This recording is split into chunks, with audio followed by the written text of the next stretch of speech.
కొంచెం ఏదో wrong display అయినట్టుంది. నిమ్మల రామానాయుడు పట్టిసీమ నుంచి కృష్ణా డెల్టాకు నీళ్లు అందిస్తున్నట్టుగా అదే ఈనాడు వార్తను, అలాగే కృష్ణా కలెక్టర్ ఇక్కడ ప్రకాశం బ్యారేజ్ నుంచి రిలీజ్ చేస్తున్న ఫోటోలను ఇప్పుడు చూపిస్తున్నాను.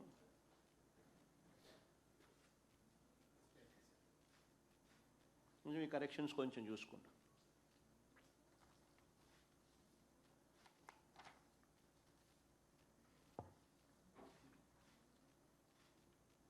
కొంచెం ఫోటోలో కొంచెం ఏదో పొరపాటు జరిగింది, దాన్ని కరెక్షన్స్ చేస్తూ ఇప్పుడు మళ్ళీ ఫొటోస్ రీవిజిట్ చేసి ఆ ఫొటోస్ చూపిస్తాను. ఏదైతేనేమి లేదు, మొత్తానికి కలెక్టర్ కనబడతాడు, రామానాయుడు కనబడతాడు, ఇద్దరు చిక్కిగా నవ్వుతున్నారు. అది 8th జూలై, 10th జూలై బదులు 8th జూలై, ఏమైతే ఏం తేడా పడుతుంది? సీజన్ స్టార్ట్ అయ్యేదేమో జూనే కదా, అదేం పెద్ద ఏం తేడా పడుతుంది? ఓకే, మరి అయినా కానీ మా వాళ్ళు అలర్ట్గా ఉన్నారు, సంతోషం. ఇక రెండో సబ్జెక్టు, స్థానిక సంస్థల్లో బీసీలకు రిజర్వేషన్ల అంశం. నిజంగా 2019లో మేము వచ్చిన తర్వాత జీవో నెంబర్ 176 ఇచ్చి బీసీలకు 34% రిజర్వేషన్లు ఇచ్చి ఎన్నికలకు మేము సిద్ధమయ్యాం.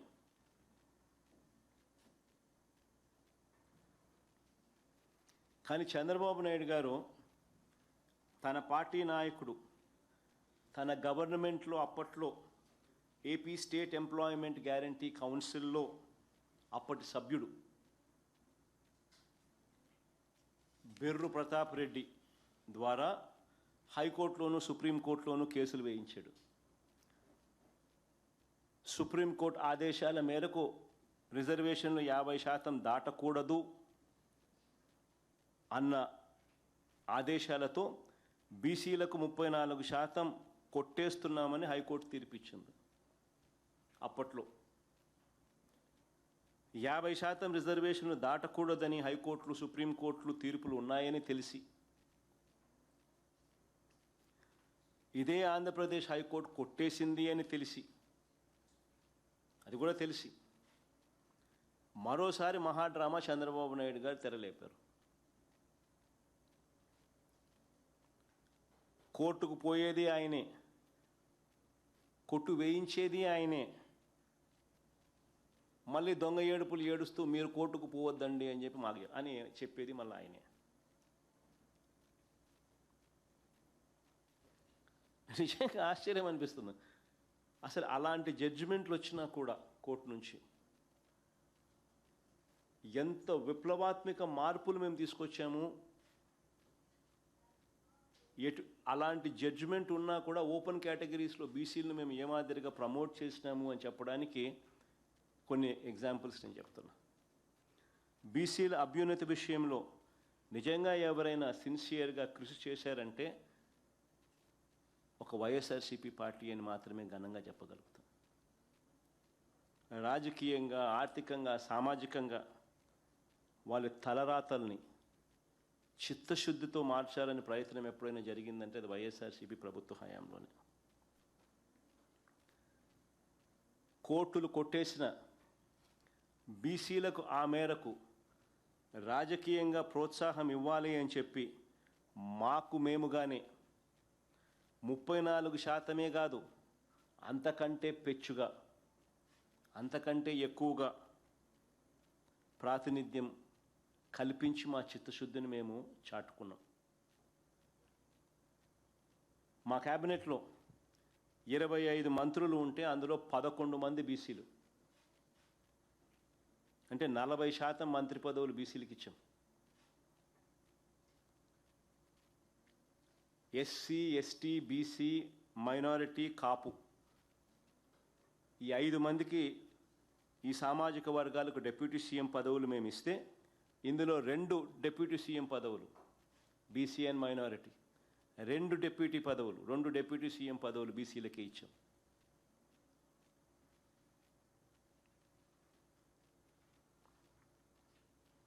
వైఎస్ఆర్సీపీ ప్రభుత్వం వచ్చిన తర్వాత రాష్ట్ర కోటాలో భర్తీ అయిన 11 రాజ్యసభ సీట్లకు నలుగురు బీసీలను పంపించింది ఎవరైనా అంటే అది జగనే. అంటే దాదాపు 36% ప్రాతినిధ్యం ఇచ్చినాం. అదే చంద్రబాబు నాయుడు గారు 2014 నుంచి 19 ఆయన ప్రీవియస్ రెజ్యూమ్ ఒకసారి గమనిస్తే ఒక్కరిని పంపించలా రాజ్యసభకు బీసీలను. మేము నలుగురిని పంపించినాం, 11 మందిలో నలుగురిని, 36%. 25 లోక్సభ సీట్లలో 11 బీసీలకే ఇచ్చాం, అంటే 44% బీసీలకే ఇచ్చాం. 58 ఎమ్మెల్సీల్లో 58 ఎమ్మెల్సీ స్థానాలకు 28 స్థానాలు బీసీలకు ఇచ్చినాం. 28 ఎమ్మెల్సీలు బీసీలకు ఇచ్చినాం. కౌన్సిల్లో ఈరోజు 58 కౌన్సిల్ సభ్యుల్లో 28 బీసీలకే ఇచ్చి నిలబెట్టాం. మేము పంపించిన 58లో అంటే 48% వాళ్ళకే ఇచ్చినాం. 13 జెడ్పీ చైర్మన్స్, 13 జెడ్పీ చైర్పర్సన్ పదవులు ఉంటే 6 అంటే 46% బీసీలకు ఇచ్చినాం. 13 మేయర్ పదవులు ఉంటే అందులో 9 అంటే 69% బీసీలకే ఇచ్చినాం.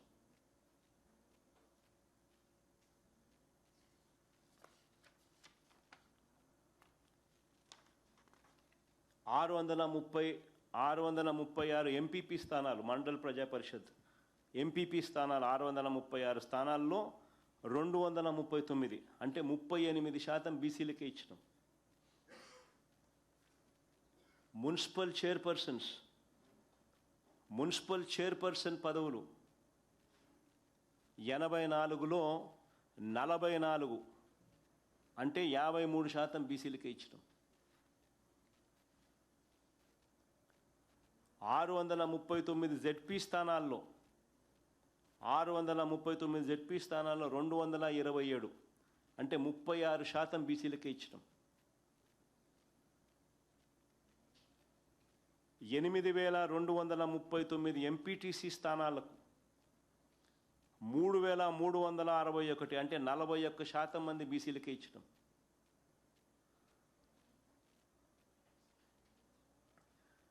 10,536 సర్పంచుల్లో దాదాపుగా 4,000 మంది బీసీలే అంటే 38% వారికే ఇచ్చాం. ఏఎంసీ చైర్మన్ పదవులు, agriculture market committee AMC chairman పదవులు 196లో 76 అంటే 39% బీసీలకే ఇచ్చినాం. ప్రభుత్వ కార్పొరేషన్ చైర్మన్ పదవులు 137లో 53 బీసీలకే ఇచ్చాం అంటే 37% బీసీలకే ఇచ్చినాం.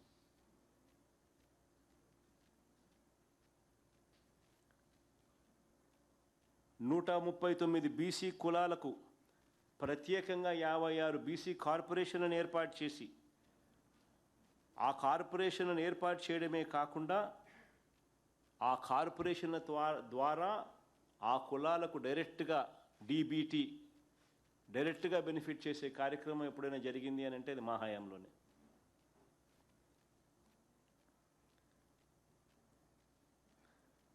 చట్టం చేసి మరి నామినేటెడ్ పదవుల్లో 50%, నామినేటెడ్ పనులు కాంట్రాక్టుల్లో 50%, నామినేటెడ్ పదవుల్లో 50%, నామినేటెడ్ పనులు కాంట్రాక్టుల్లో 50% చట్టం చేసి మరి ఎస్సీ ఎస్టీ బీసీ మైనారిటీలకు ఇవ్వడం జరిగింది అని అంటే ఇది ఒక వైఎస్ఆర్సీపీ ప్రభుత్వ హయాంలోనే. చట్టం చేసి మరి ఇందులో మహిళలు 50%, ఇది కూడా ఒక విప్లవం. మహిళలకు 50% వాటా చట్టం చేసి మరి తీసుకొచ్చింది కూడా దేశంలో తొలిసారి వైఎస్ఆర్సీపీ ప్రభుత్వ హయాంలో.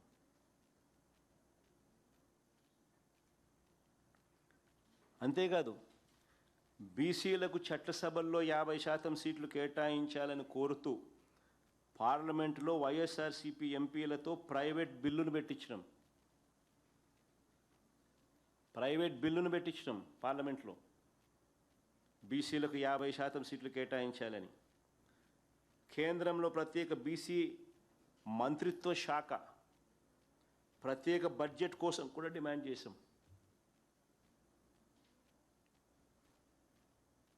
అలాగే బీసీ కులగణన కోసం అసెంబ్లీలో తీర్మానం చేసి కేంద్రానికి కూడా పంపాం. ఇది ఆన్ రికార్డ్. వివిధ డీబీటీ పథకాల ద్వారా బీసీల ఖాతాల్లోకి నేరుగా 1,30,000 కోట్లు పంపించాం బటన్ నొక్కడం ద్వారా. నాన్ డీబీటీతో కలిపితే 1,82,000 కోట్లు బీసీలకే పంపించాం. అమ్మఒడి, విద్యా దీవెన, వసతి దీవెన, రైతు భరోసా, పెన్షన్ కానుక, చేయూత, ఆసరా, సున్నా వడ్డీ, నేతన్న నేస్తం, మత్స్యకార భరోసా, వాహనమిత్ర, చేదోడు, తోడు, కళ్యాణమస్తు, షాదీ తోఫా వంటి పథకాలు ద్వారా బీసీ కుటుంబాలకు ఎప్పుడూ జరగని మంచి చేశాం. కానీ ఇప్పుడు చంద్రబాబు నాయుడు గారు బీసీల బతుకుల్ని బొగ్గిపాలు చేస్తూ ఉన్నాడు. నిజంగా ఒకసారి ఏదైతే నేను చెప్పినానో ఇవన్నీ కూడా వాస్తవంగా జరిగినటివి, ఇవన్నీ ఆన్ రికార్డ్. ఇవన్నీ ఈరోజు నేను చెప్తా ఉంటే మీరు వింటూ ఉంటే నిజంగా ఎంటికలు లేచి నిలబడేంత పరిస్థితి. ఎవరైనా బీసీలుగా ఉన్నోళ్ళు నిజంగా దీన్ని కన్నా వినే పరిస్థితిలో వింటూ ఉంటే, ఎందుకంటే ఎప్పుడు జరగలా, ఎవడు చేయలా. జరిగింది ఒక వైఎస్ఆర్సీపీ ప్రభుత్వ హయాంలో, జగన్ హయాంలో మాత్రమే జరిగింది. కానీ ఇప్పుడు చంద్రబాబు బీసీల బతుకులను ఏం చేస్తూ ఉన్నాడు? బొగ్గిపాలు చేస్తూ ఉన్నాడు. మేము చెప్పిన మా ప్రభుత్వ హయాంలో ఉన్న ఈ పథకాలన్నీ ఈరోజు ఏమైనాయి? అన్నీ రద్దయిపోయినాయి. పైగా ఈయన చేస్తానన్న సూపర్ 6లు, సూపర్ 7లు, బాండ్లు ఇచ్చి మేనిఫెస్టోలో చెప్పి ఏమైనాయి? అన్ని డస్ట్బిన్లో వేసేసినాడు. అన్నీ మోసాలే. పైగా రాజకీయంగా బీసీలను రాజకీయంగా ఎవరైనా ఎదుగుతూ ఉన్నారు అని అంటే వారిని ఓర్చుకోలేక వారి మీద అక్రమ కేసులు పెట్టి జైల్లో పెట్టే కార్యక్రమం చేస్తూ ఉన్నాడు ఈరోజు. ఎగ్జాంపుల్స్ కూడా చెప్తా ఉన్నాను.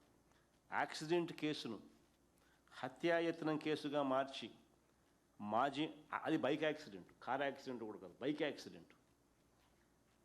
18 ఏళ్ళ పిల్లాడు, తన కొడుకు, ఒక బైక్ యాక్సిడెంట్ హత్యాయత్నము కేసు కింద దాన్ని మార్చి కుట్ర కోణం దానికి యాడ్ చేసి మాజీ మంత్రి మత్స్యకార సామాజిక వర్గానికి చెందిన సిదిరి అప్పలరాజును జైల్లో పెట్టించినాడు. ఒక మహిళా ఎస్ఐని అడ్డుపెట్టుకొని జరగని దాన్ని జరిగినట్టుగా చూపించి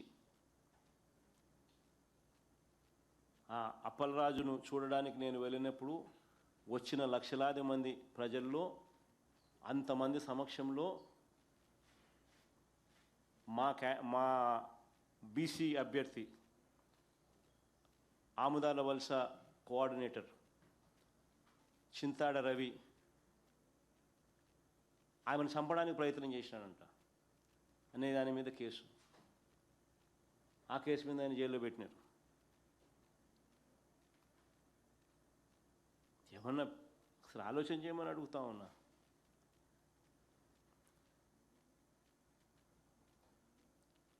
మరో కేసు కర్నూలులో టీడీపీ కార్యకర్తలే దాడులు చేస్తే పైగా తప్పుదోవ పట్టించడానికి అదే టీడీపీ కార్యకర్త చేత ఏకంగా ఆయన భార్య దుస్తులను చింపేయించి అది చేసింది మా ఎమ్మెల్యే అనుచరులే అని చెప్పి ఆలూరు ఎమ్మెల్యే బోయ సామాజిక వర్గానికి చెందిన విరూపాక్షపై కేసు పెట్టి జైల్లో పెట్టారు. ఒక కార్యకర్త, ఆ కార్యకర్త బీసీని ఫోన్ చేసి ఫోన్లో వీడియో పంపించి ఎమ్మెల్యేకి, అన్న నన్ను అటాక్ చేస్తూ ఉన్నారు, నా ఇంటి మీద పడతా ఉన్నారు అని చెప్పి ఆవేదనతో పెడితే పోలీసులకు మా ఎమ్మెల్యే ఫోన్ చేస్తే పలికేటోడు లేడు. మళ్ళీ ఒక అర్ధగంట తర్వాత ఆ కార్యకర్త మళ్ళీ ఫోన్ చేసి అన్న పరిస్థితి విషమిస్తూ ఉందన్న అని చెప్పంటే ఎమ్మెల్యేనే పోయినాడు పాపం. ఆ కార్యకర్తను కాపాడుకునే దానికోసం ఆ కార్యకర్తని ఎక్కించుకొని కారులోకి ఎక్కించుకొని వచ్చేటప్పుడు దారిలో ఇంకో పక్క ఊరిలో ఎమ్మెల్యే మీద అటాక్. ఎమ్మెల్యే తమ్ముడిని చెయ్యి ఇరగొడతారు. ఇరగొట్టి అక్కడ వాళ్ళు ఒకరు ఆయన భార్య దుస్తులను ఆయనే చంపుతాడు. అది వీడియోలో కూడా కనపడతాను, సోషల్ మీడియాలో వైరల్ అవుతాను. వాళ్ళ బట్టలు, ఆయన భార్య బట్టలను ఆయనే చింపడం. అది మా ఎమ్మెల్యే అనుచరులు చింపినారని చెప్పి కేసు పెట్టి SC/ST కేసు పెట్టడం. ఎమ్మెల్యే పోలీస్ స్టేషన్ దగ్గరికి వెళ్ళి కేసు పెట్టే కార్యక్రమం ప్రయత్నం చేస్తే ఆ మనిషిని తీసుకొని పోయి, ఎమ్మెల్యే తమ్ముడిని తీసుకొని పోయి ఆ మనిషిని ప్రజెంట్ చేసి, అటాక్ కాబడ్డ మనిషిని ప్రజెంట్ చేసి, ఎమ్మెల్యే తమ్ముడు చెయ్యిరిగిపోయిన ఎమ్మెల్యే తమ్ముడిని ప్రజెంట్ చేసి కేసు పెట్టమంటే కేసు పెట్టేటోడు లేడు. మళ్ళీ అదే ఎమ్మెల్యే రాత్రి ఇంటి దగ్గరికి వెళ్ళి పడుకుంటే తెల్లవారుజామున అదే ఎమ్మెల్యే ఇంటి మీదకి 100 మంది పోలీసులతో వచ్చి దాడి చేసి ఎమ్మెల్యేని అరెస్ట్ చేస్తారు. తప్పుడు కేసులు, అక్రమ కేసులు.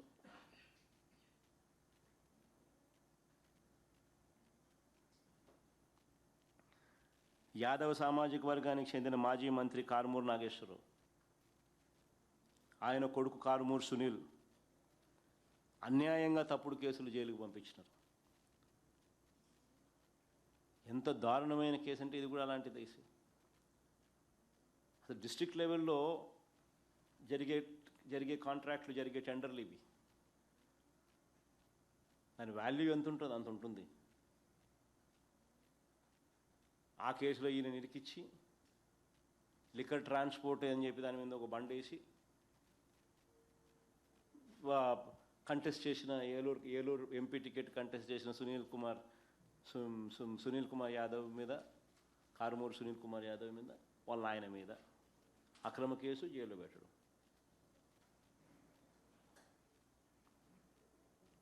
చంద్రబాబు నాయుడుకు బీసీల మీద ప్రేమ ఉంటే ఇవన్నీ చేస్తాడా? విశాఖపట్నంలో 7 మత్స్యకారులు వేటకు పోతే అందులో 6 చనిపోతే కనీసం వాళ్ళని చూడడానికి స్థానిక మంత్రి బోలా.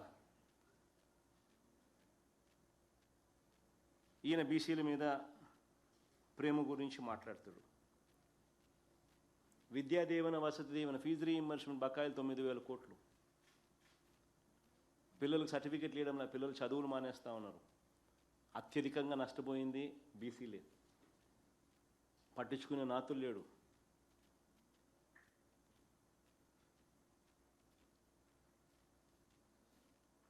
పైగా మా ప్రభుత్వంలో ఉన్న పథకాలన్నీ రద్దు. ఆయన చేస్తానన్న సూపర్ 6, సూపర్ 7లు మోసాలు. ఇచ్చిన బాండ్లు చెత్తబుట్లో పడేసినాడు మేనిఫెస్టోతో కలిపి. ఈయన బీసీల మీద ప్రేమ అంటాడు. ప్రతి ఒక్కరూ ఆలోచన చేయాలి. ఎవరి హయాంలో బీసీలు బాగుపడ్డారో, ఎవరికి హయాంలో బీసీలకు చిత్తశుద్ధితో మంచి జరిగింది అన్నది. ఇక 3వ సబ్జెక్ట్ గంజాయి.